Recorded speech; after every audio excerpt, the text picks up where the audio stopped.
ശബ്ദത നിഷ്പക്ഷതയല്ല, അത് വല്ലാത്ത ക്രൂരതയാണ്. ഒന്നുകിൽ കരയാനെങ്കിലും നമുക്ക് കഴിയണം, ഒന്നുകിൽ പ്രാർത്ഥിക്കാനെങ്കിലും കൈയുയർത്തണം. ഈ കാലത്തിന്റെ ഈ അഭിശപ്തമായ കാലത്ത് ജീവിച്ചു പോയോ എന്നെങ്കിലും നിങ്ങൾ ചോദിക്കണം. പടച്ച റബ്ബേ, ആ കുഞ്ഞു മുനമ്പിൽ ഈ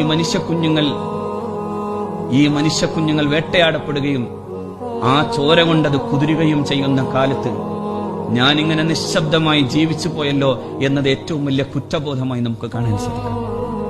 അതിനേക്കാൾ ഭീകരമായ മറ്റെന്താണ് കൂട്ടരെ നമ്മുടെ മുമ്പിലുള്ളത്? ജയിക്കും, സംശയമുണ്ട്. ഈ ചോരപ്പൂക്കൾക്ക് വിജയത്തിന്റെ മന്ദസ്മിതം കാലം തിരിച്ചു കൊടുക്കുക തന്നെ ചെയ്യും, അക്കാര്യത്തിൽ സംശയിക്കണം. ഇത് മനുഷ്യത്വരഹിതമാണെന്ന് പറയാൻ മനസ്സുള്ള മനുഷ്യർ ഒരുമിച്ച് നിൽക്കട്ടെ. തീർച്ചയായും ഗസ ജയിക്കുന്ന കാലം വരും. അല്ലാഹു റബ്ബുൽ ഇസ്സത്ത് ജയിപ്പിക്കട്ടെ, അല്ലാഹു ജയിപ്പിക്കട്ടെ, ഗസ ജയിക്കട്ടെ. പരിശുദ്ധമായ ബൈത്തുൽ മഖ്ദസിന്റെ കണ്ണുനീർ താഴ്വരങ്ങളിൽ നിന്ന് ചരിത്രത്തിന്റെ ഒരു പുഞ്ചിരി, ഖുദ്സ് ജയിക്കുന്ന ഒരു കാലം, ചിരിക്കുന്ന കാലം അല്ലാഹു റബ്ബുൽ ഇസ്സത്ത്